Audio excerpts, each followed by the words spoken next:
Um vídeo anterior a esse, eu falei sobre o Maradona, que ele nos deixou hoje.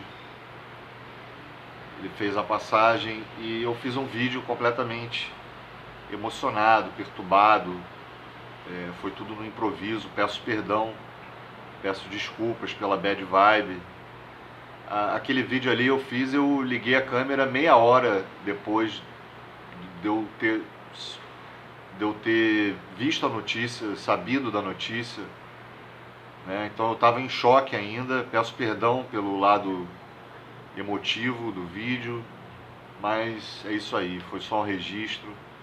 E um vídeo anterior a esse eu falei sobre o Carrefour, o caso Beto, João Freitas, né? E agora vamos falar sobre desdobramentos desse caso. Hoje a polícia prendeu funcionária do Carrefour que filmou a ação dos seguranças agredindo o João Alberto.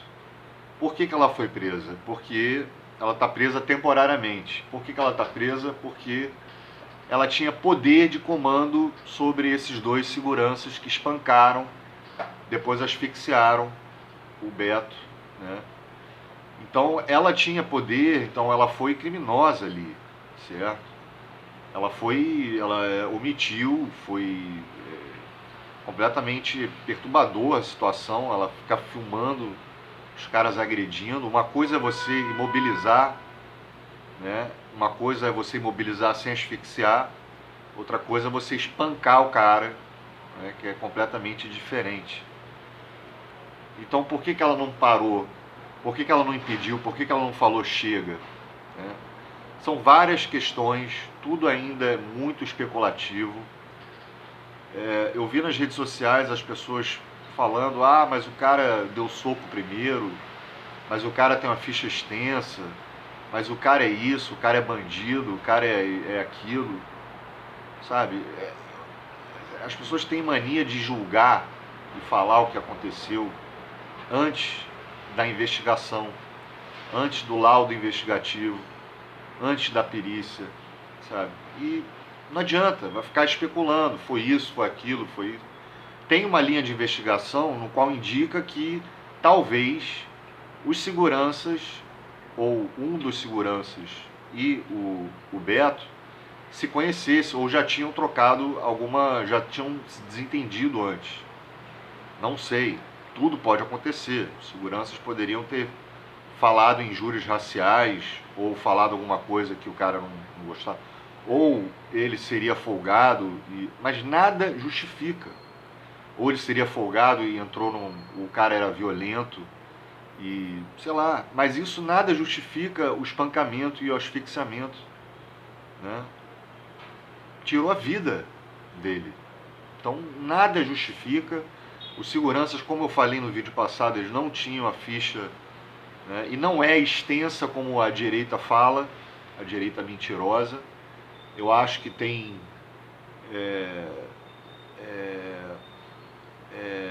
porte de armas ilegal e violência doméstica. Então as pessoas chegam e falam: não, o cara era bandido, o cara. E daí? Porra, não tem como saber se o cara era bandido. Eu não sei se o cara era bandido.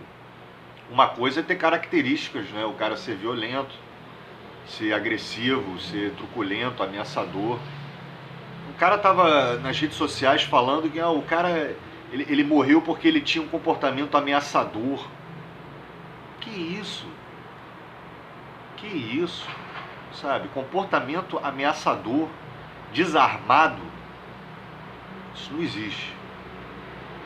Sabe? Então as pessoas ficam inventando coisas, justificando a morte do rapaz. Ah, nada justifica, né? Mas ele era isso. Ah, nada justifica, mas ele era bandido. Ah, mas ele deu soco primeiro. Você não sabe o que os seguranças falaram para ele? Não tem. E se os seguranças falaram uma porrada de coisa, de injúria, de provocação? Se fosse isso? E se fosse ao contrário? Né? Não tem como saber. Só a investigação vai dizer isso. Agora, eu também não tenho como dizer que tem uma questão racial aí. A própria delegada falou hoje que segue duas linhas de investigação. Uma hipótese da vítima e os agressores ter se conhecido, criado um contexto, né, uma narrativa, uma história aí, né, ou seja, já tinha um desentendimento, ou alguma coisa rolou naquele supermercado, né, e gerou isso aí, gerou essa tragédia, né, ou foi racial, ou a questão foi racial. É isso que a delegada falou. Vamos ouvir o áudio da delegada que falou hoje. Nós estamos buscando a mais ampla coleta probatória para poder esgotar todas as possibilidades de se identificar a real motivação deste crime, né?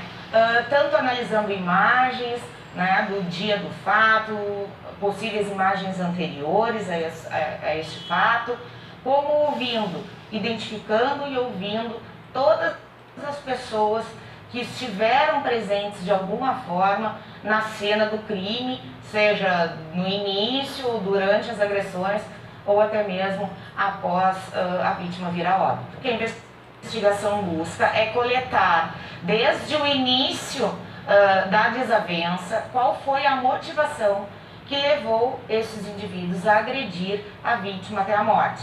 Uma vez identificada que a motivação foi racial, né, será enquadrado devidamente dentro da qualificadora do homicídio que implica na motivação racial, que seria a motivação torpe.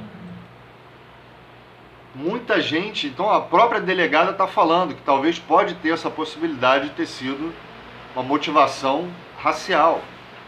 E uma porrada de gente falando nas redes sociais, não, já foi apurado, não tem nada de racial, não tem nada de racial, né? O cara foi violento, o cara era bandido, o cara batia na mulher, ninguém sabe se o cara batia na mulher, né? Então assim,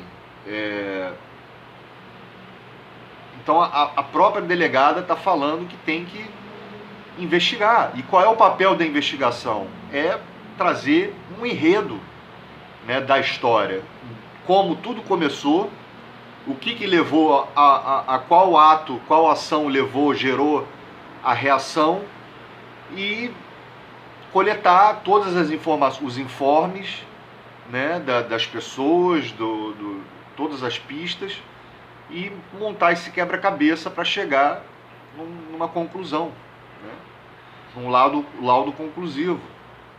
Então, cara, não adianta você chegar e falar, você é isso, você é aquilo, você não sabe, já foi apurado, já foi... Não, cara, vai levar 8 dias ainda, temos 7 dias, 8 dias ainda para poder concluir esse caso do Beto, ok? Não adianta ficar falando foi isso, foi aquilo, fulano fazia isso, fulano fazia aquilo, é tudo especulação, é tudo especulação. Então, para encerrar, eu acho que essa questão não necessariamente é racial, mas tem um componente racial nisso daí, dentro disso aí, tá? Isso eu já expliquei no outro vídeo que eu fiz. Valeu, eu vou ficando por aqui, valeu, falou.